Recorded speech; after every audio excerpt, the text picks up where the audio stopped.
Hey everyone, this is Lucas Fertitta, Director of Acquisitions with Three Pillars Capital Group. We're joined by Stephen Jeffries, a multifamily risk specialist at Ted Allen and Associates. He and his team provide multifamily operators with insurance for their property. So thank you, Stephen, for joining us. Thank you for having me. It's a pleasure to be with you. Very much. Okay, let's just get started. So tell us about your role at Ted Allen and Associates. Well, I'm basically an insurance agent, if you want to oversimplify it. My title, obviously, multifamily risk specialist, but at the end of the day, I'm an insurance agent for Ted Allen and Associates, and we are a boutique commercial insurance agency. And I say boutique because we specialize in apartments and condos. This is our kind of our bread and butter. It's what we do day in and day out.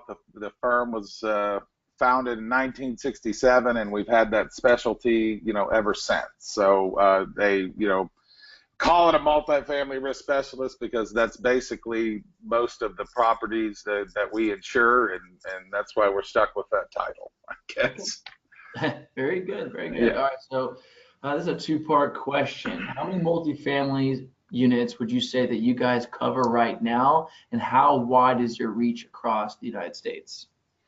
As an agency, we write over, well over 200,000 units throughout the U.S. I would say the bulk of that would be in Texas and surrounding states, but we have the ability to write in all 50 states. I would say that, I don't think I could say that we actually write in all, write locations in all 50 states, but I would say if I went through the company, went through a schedule of locations we write, we'd probably be, anywhere in 20 to 30 states, but obviously the bulk of what we write would be in our own backyard and surrounding states, but we have locations in California, Washington, Minnesota, Illinois, Arizona, etc. We just, but most of our book of business would obviously be in Texas, and then your surrounding states. That's really impressive. That's really good. Okay. So let's see. What would you say is Ted Allen's edge over other firms, and is there a unit range that you specifically specialize in? I would say that our advantage or edge would be just in our specialization. We specialize in apartments and condos. It's what we do day in and day out. There's other agencies out there that write apartments and condos, but they write everything else under the sun. And with our kind of unique specialization and just day in and day out, working with carriers and insureds and knowing the class of business, it enables us to, quickly identify, what carrier, look at a location, look at a carrier and identify where the best fit is going to be, where we're going to get the lowest premium with the best coverage, what carrier appetites are. We write, we do a lot of volume with carriers that write apartments and have an appetite for apartments. So they know us, we know them. We can get underwriters on the phone and discuss certain risk, and they understand where we're coming from. We understand where they're coming from, and it just allows us to, we have relationships with carriers because we use them day in and day out. And the advantage there, I guess, would be the accessibility and them knowing us and trusting that we know, they can trust the information we're giving them. They know we know what we're doing, and so it definitely gives us a distinct, advantage over an agency that just, may have a guy there writing apartments. Instead of, just by sheer volume, what we're able to do.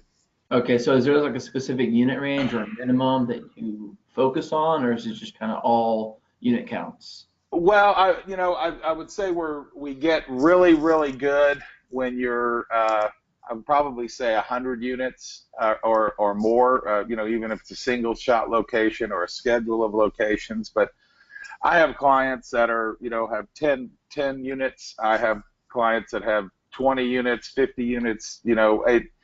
We can pretty much write all of them. I wouldn't say that we just necessarily focus on the smaller locations. There are some cases where admitted carriers such as your Farmers and State Farms will write some of the smaller locations, and if they decide to write it, a lot of times we can't be competitive on it. So I'd probably say 50 units and up would be where we're really going to be competitive on it, and 50 units and below we can do, and we win a lot of those deals, but it's just kind of a case by case basis. I hope that answers that question. No, it does. That's perfect. We'll look at anything though. We're not too proud to, if somebody comes to us, if somebody comes to us with a fourplex, we're probably not going to be the best fit for that. There's other agencies out there that can probably find a better home for that, a lot less expensive and a lot easier. But other than that, we'll take anybody's phone call and have a look at their property and see what we can do. Okay, yeah, that works. Okay. So I know that you said you specifically try to focus on multifamily and condos. Are there any other asset types that you would, be willing to take a look into? Yeah, I mean, we do write a lot of commercial, other commercial risk. I mean, I would say that you would look at it as any building that produces income is kind of a good way to look at it. We do a lot of landlord interest stuff, which means, and that can be self-storage facilities, strip centers, office complexes, warehouses, etc. I mean, if the building is owned and producing income, then we write it. We write a lot of them, and we're very effective at doing that. Example would be a landlord interest. An example would be, you have a strip center, it has 2 restaurants and 4 shops in it. Well, we'll write the building, the shell that's in, and then, the restaurants and shop owners will go get their own insurance for their own location, which there's other agencies that are, specialize in that and are better suited for it. But the building that they're in, the shell building that they're in, we'll write. And we write a lot of that. Not as much as we do apartments and condos, but as our client base has diversified their assets, we've had to follow along with them and get into that side of things too. So we know those classes of business pretty well, and so we do write a lot of those, non-apartment, non-condo type of risk as well.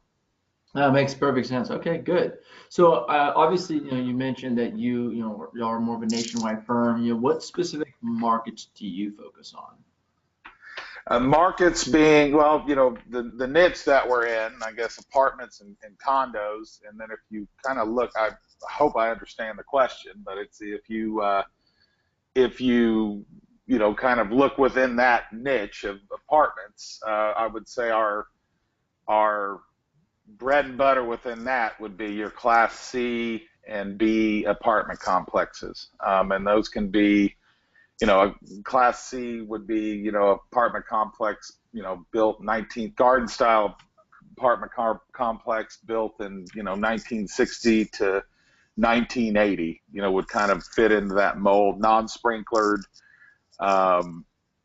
Some of those locations have, aluminum wiring, protected aluminum wiring, and just your older locations, which are tougher they're a much more difficult insurance placement just because of the age of the property. And we write a lot of those locations. I mean, obviously your Class B, 80s and up to Class A's, paint still drying. We write a lot of those as well. But when you get the newer complex you get where they're fully sprinklered and they're just a lot easier to place because there's a lot more carriers out there that are willing to write that class of business. When you get to the the 1960s to pre-90s apartment complex, your pool of carriers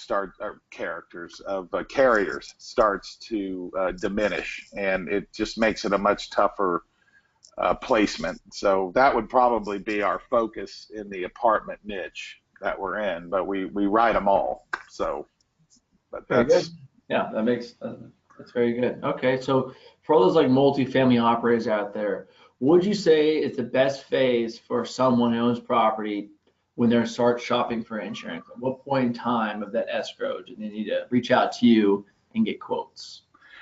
we always say get involved, get us involved early. And now that involvement is not necessarily, a real, it's not, we don't just dive in with you, but if you're looking at a location, you have an offering memorandum or prospectus or something along those lines, shoot it over to us and we'll have a look at it. We can give you at least kind of an indication of where we think the insurance will be. We could run a flood determination on it to see if it's in a flood zone, and kind of give you at least an idea, an educated guess of what what the insurance cost is going to be. And then as you start to move forward,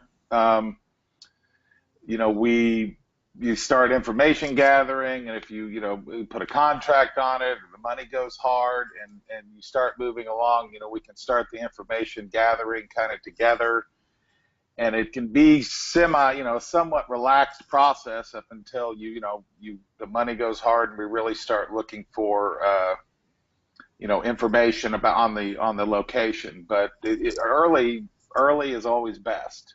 Even if we're not really doing anything on it other than using our experience to kind of help enlighten you as to what we think the insurance cost will be. Okay, that makes sense. Okay. So let's switch gears. Let's say if I'm a buyer and I'm looking for a property, what information do you need from me in order to provide the best quote for a property? Well, first and foremost, and it's kind of the bane of an insurance agent's existence, commercial insurance agent, and that's loss runs. I would say loss runs. They're the hardest to get. It's for whatever reason, owners either don't have them, don't want to get them. It's a lot of buyers don't recognize the importance of loss runs, but a 5-year loss run for the property and a 5-year loss run for the general liability are just critical. And on the general liability side, a 5-year loss history that is currently valued. And currently valued means that the run date on the loss runs is, within the last 60 days or 90 days, basically. That is just, I can't stress enough the importance of that. And we spend a lot of our time just chasing those. And some carriers won't even look at a submission until they have those loss runs, because that is such a key component to their underwriting, and they're just really difficult to get. If you move past the loss runs, I would say just as much detailed information about the location as possible, and any kind of, and that would include, we need the roof age for sure.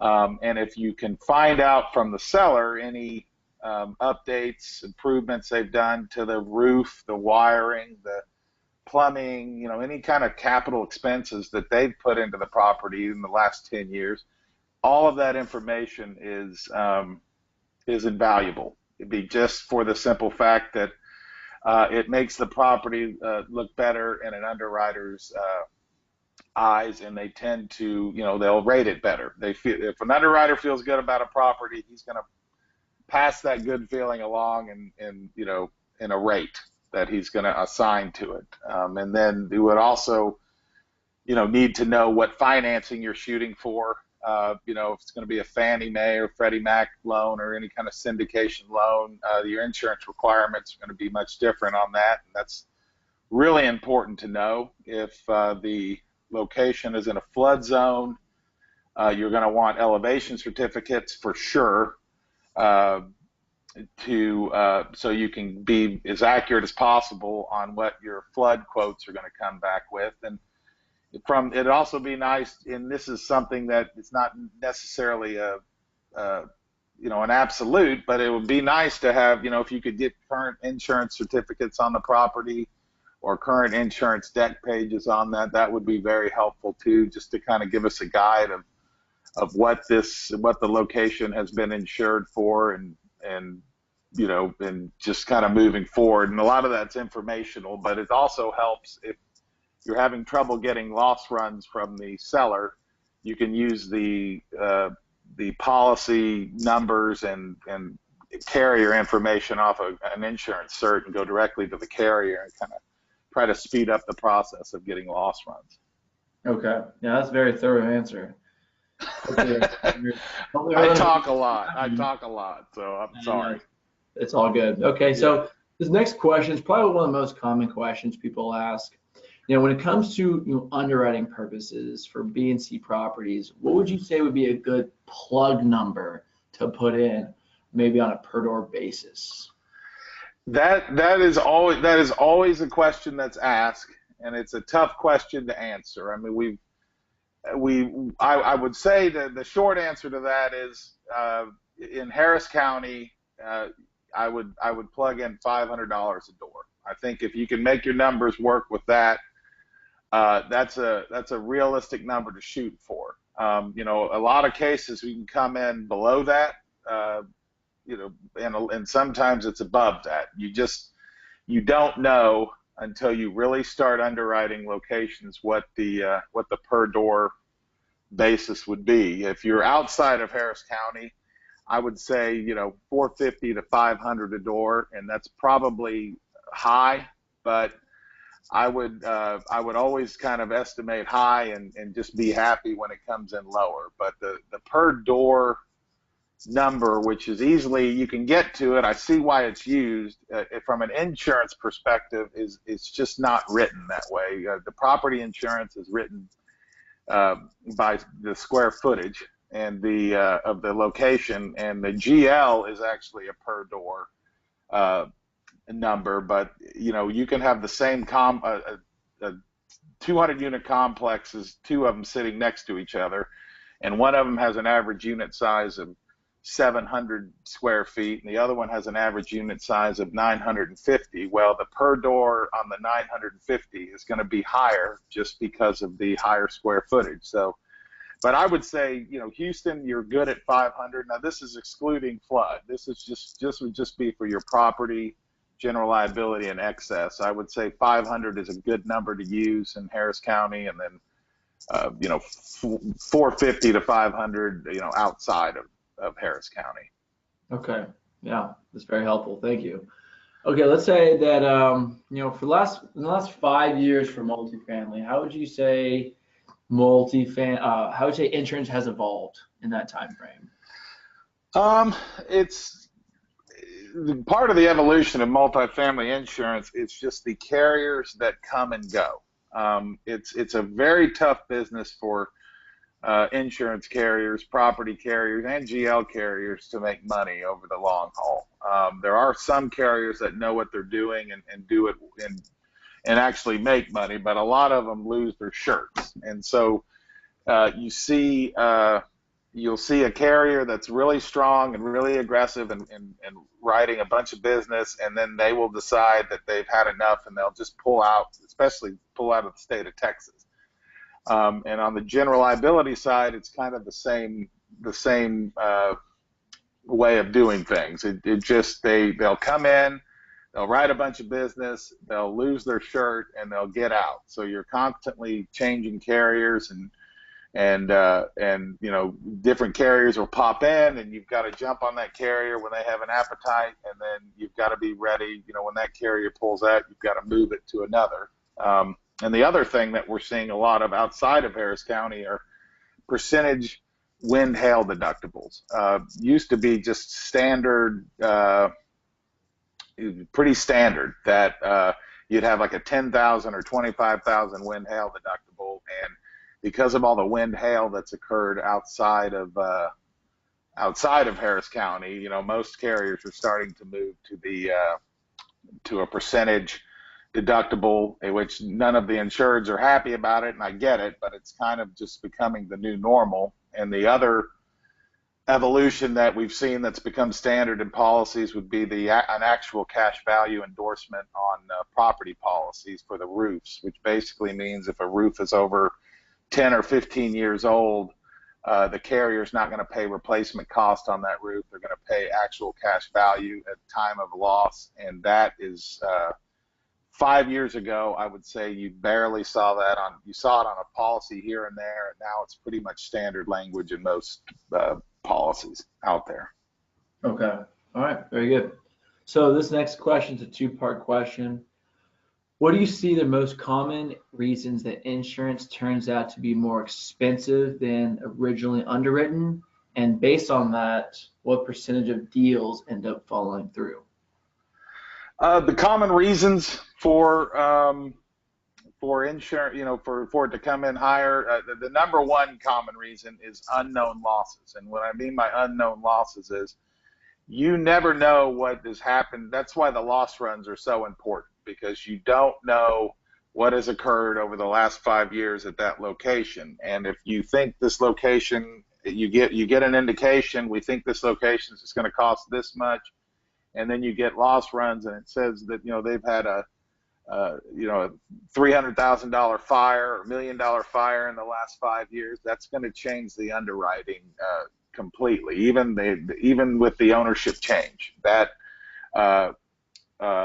carriers are looking at loss ratios, and they look at loss ratios over 5 years, and they're going to count that in. And if there's been a fire, or there have been several claims, a frequency of claims, it's going to change the underwriting completely. And then the same thing goes on the general liability side. If there's been several trip and falls, or assault and battery claims, or God forbid someone drowns in the pool or something like that, it's going to affect the cost of insurance dramatically. And that's really the unknown, and it can really hamper deals. I don't know if it's actually ever been the cause of a deal to completely fall through, but it's definitely been the cause of a lot of heartburn and deals kind of teetering on the edge of falling through. And then the second one would be just flood coverage.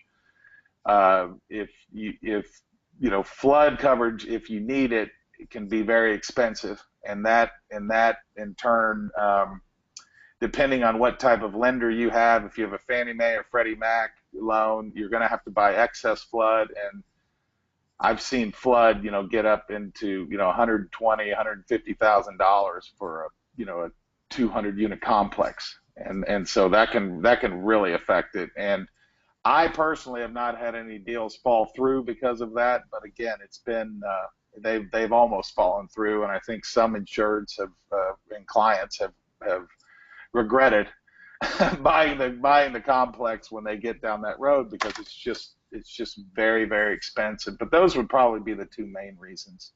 Okay, that's very good. So let's see, what are some of the common exclusions that other firms try to include to reduce coverage? On the property side, I would say it's not necessarily an exclusion, it's an endorsement, and that would be the actual cash value on roofs, over 10 years old. If you have a metal roof on a complex, sometimes they'll have a cosmetic damage exclusion or endorsement on there, where they're not going to pay if the roof gets dented, but it's still functional. Flood is always excluded on property policies, and quake, which isn't a big deal here, but that's always excluded on there. You'll see endorsements and exclusions on wiring. Most policies will exclude aluminum wiring, and some will accept protected aluminum wiring, but it has to be protected, either pigtailed or collard, or there's several ways to kind of remediate aluminum wiring, and they want to make sure that's in there. And then on the GL side is where you can really get into issues, because they will have assault and battery exclusions, which is just You should never have a GL policy with assault and battery exclusion. They'll exclude hired and non-owned auto, which is a big exclusion, that can really affect insureds. And that's basically if you have an employee out, running errands for the company, either going to buy supplies or running to the bank, and they get in an accident and get sued. Most plaintiff attorneys are going to look for the deepest pockets, so they're going to sue the business if you're running an errand, on business time. And if you have that exclusion on the policy, then you're not going to get any defense on the GL side. So, it's really on your exclusions are important on the property policy, but it's extremely important on a general liability policy that you know what's excluded and you know what that exclusion actually means, because some general liability policies aren't worth, the paper they're printed on because of the exclusions, and the devil's really in the details on those. Okay, all right, that makes sense. So what would you say are some of the most important coverages an owner should be aware of, and what's always good to get to be extra safe?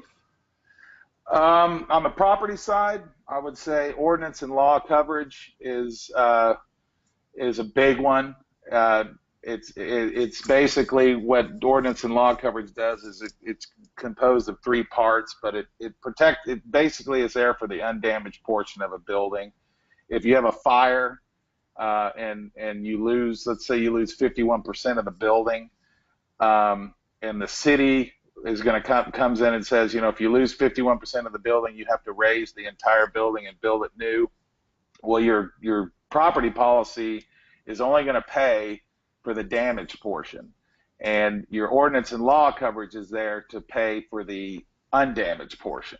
And that obviously can be, very, very expensive if you don't have it. And so I would say, especially on older properties, and the reason I can tell you it's important is because carriers charge for it, and carriers only charge for coverages that you actually need. I would say equipment breakdown coverage on the property side is very important. It can, that covers pretty much anything mechanical on the property. It typically has a lower deductible than your property policy, and it can, if you have a boiler or something like that on at the location, it can cover that, and it could save you, several $1,000s or even more, depending on what the claim is.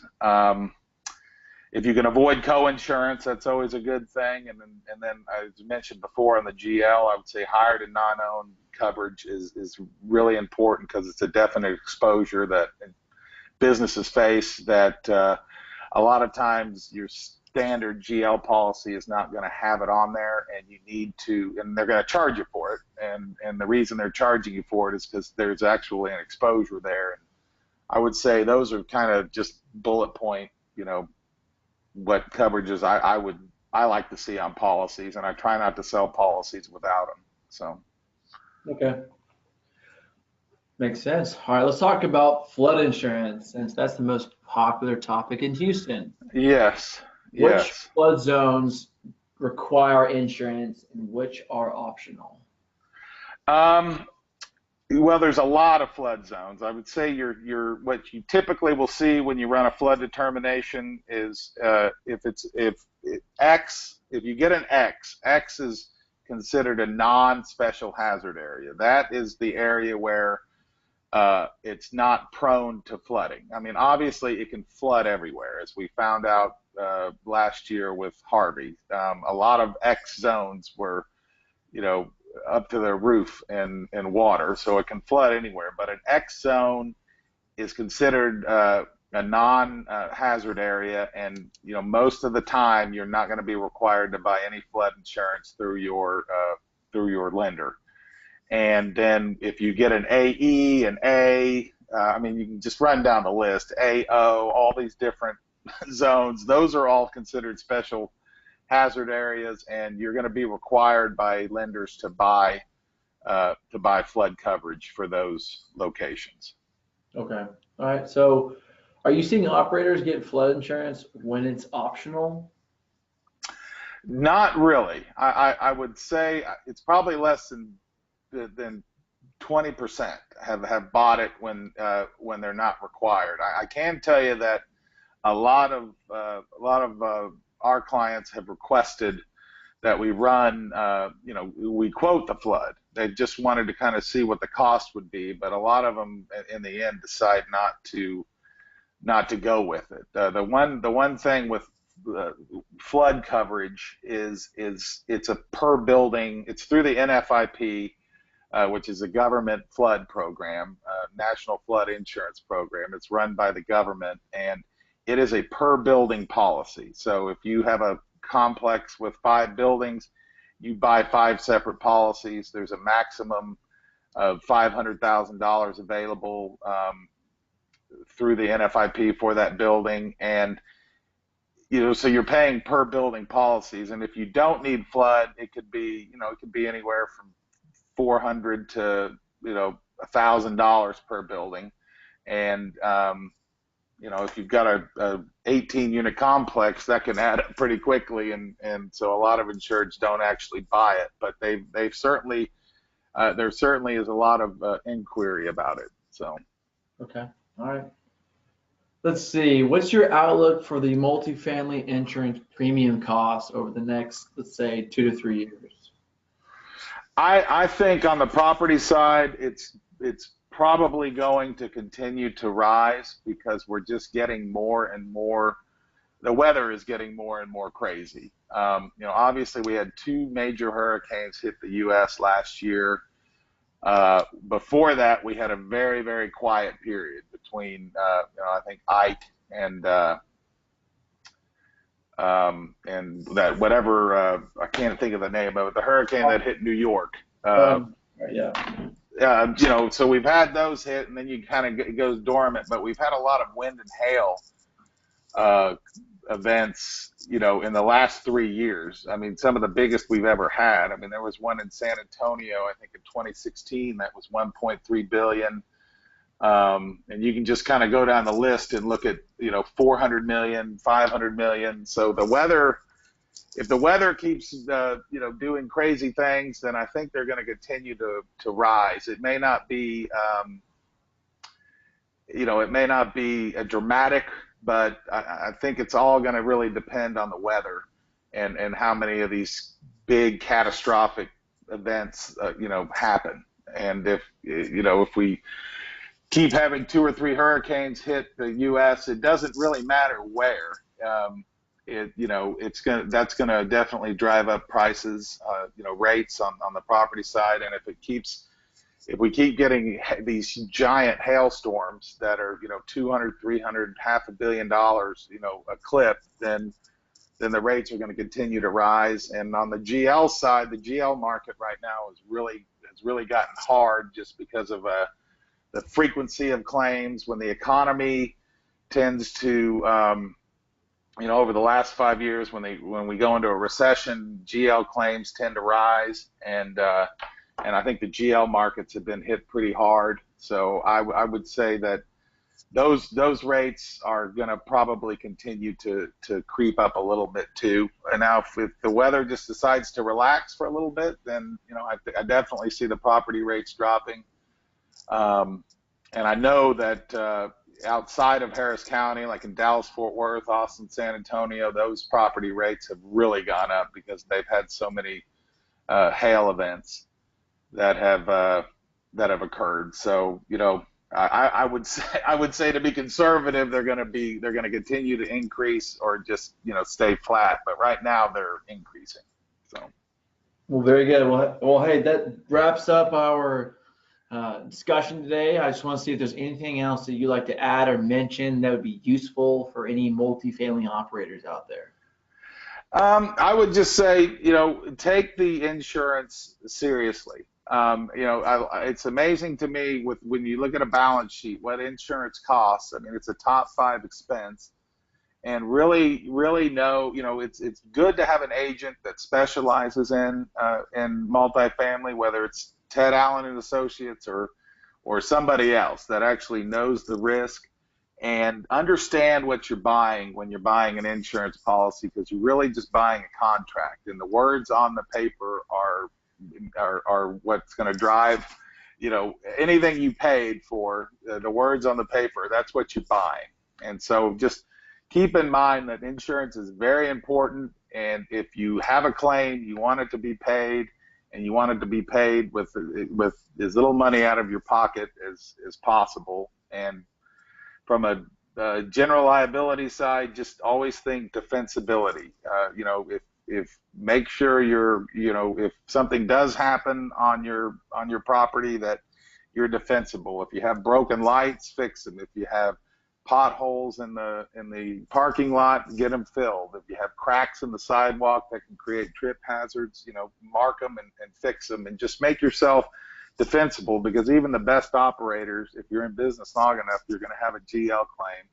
And just make sure that you're, when that does happen, they can, you give the GL carrier a fighting chance to fight on your behalf. And that's just think defensibility. I preach that all the time, and I think that's the most important thing that insured should, they should walk their properties and just look at, if something happened, how is it going to look, when I have to defend myself, even if it's a frivolous lawsuit. So other than that, and have a relationship with your agent. A good agent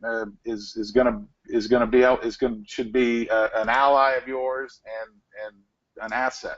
So just take the insurance seriously, and I think in the long run, over time, it's going to benefit you more than it's going to hinder you. Yeah, that nail on the head. That's very informative. I appreciate it. I think we all learned a lot today. So thank you again for coming out. For all of our listeners out there, if you want to get in touch with Stephen Jeffries, his email and address is below. So thanks again, Stephen. Thank you very much. I appreciate the time. Okay. All right. Enjoy. Good day.